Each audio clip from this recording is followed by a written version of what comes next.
বিভিন্ন দেশের সম্প্রতি করোনা ভাইরাস সংক্রমণের হার বৃদ্ধি পাওয়ায় দেশেও তা ছড়িয়ে পড়া প্রতিরোধে ১১ দফা নির্দেশনা দিয়েছে স্বাস্থ্য অধিদপ্তর।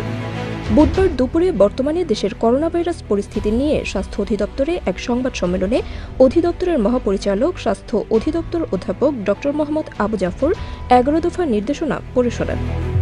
লিখিত বক্তব্যে তিনি বলেন, ভাইরাসজনিত সংক্রমণের হার বৃদ্ধি পেয়েছে। করোনা ভাইরাসের কয়েকটি নতুন সাব ভ্যারিয়েন্ট ইতিমধ্যে চিহ্নিত হয়েছে। আন্তর্জাতিক ভ্রমণকারীদের মাধ্যমে বাংলাদেশে করোনা ভাইরাসের সংক্রমণের বিস্তার প্রতিরোধে দেশের সকল স্থল, নৌ, বিমানবন্দরে IHR ডেস্কসমূহে নজরদারি এবং স্বাস্থ্যবিধি মেনে চলার বিষয়গুলো জোরদার করার বিষয়ে ইতোমধ্যে সংশ্লিষ্ট কর্তৃপক্ষকে নির্দেশনা প্রদান করা হয়েছে। এমতাবস্থায় সংশ্লিষ্ট সকলের মধ্যে স্বাস্থ্য সচেতনতা বৃদ্ধির উদ্দেশ্যে নিম্নলিখিত নির্দেশনা ও করণীয় সমূহ গণমাধ্যমে প্রচারের ব্যবস্থা গ্রহণের জন্য অনুরোধ করা হলো।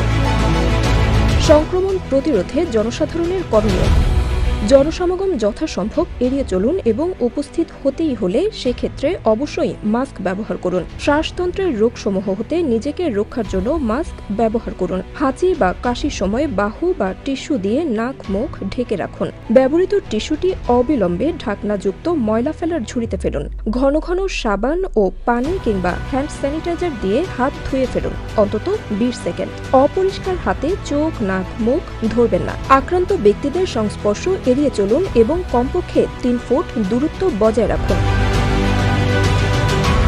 সন্দেহজনক রোগীদের ক্ষেত্রে করণীয়: জ্বর, কাশি এবং শ্বাসকষ্টে আক্রান্ত হলে সুস্থ না হওয়া পর্যন্ত বাড়িতে থাকুন। রোগীর নাক, মুখ ঢাকার জন্য মাস্ক ব্যবহার করতে বলুন।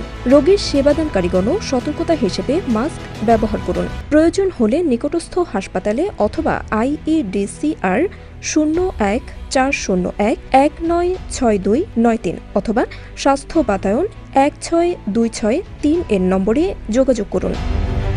করোনা ভাইরাস নির্ণয়ের পরীক্ষা, টিকা, চিকিৎসা ব্যবস্থাপনা নির্দেশিকা, ঔষধ, অক্সিজেন, প্রয়োজনীয় যন্ত্রপাতি, ICU, কোভিড চিকিৎসার বিশেষায়িত সুবিধা সম্বলিত নির্দিষ্ট হাসপাতাল, সেবাদানকারীদের জন্য প্রয়োজনীয় নিরাপত্তা সামগ্রী ইত্যাদি সহ কোভিড-19 সংক্রান্ত সকল বিষয়ে স্বাস্থ্য ও পরিবার কল্যাণ মন্ত্রণালয় সহ সরকারের সংশ্লিষ্ট সকল মন্ত্রণালয় ও সংস্থার মধ্যে সমন্বয়ের মাধ্যমে প্রস্তুতি চলমান আছে।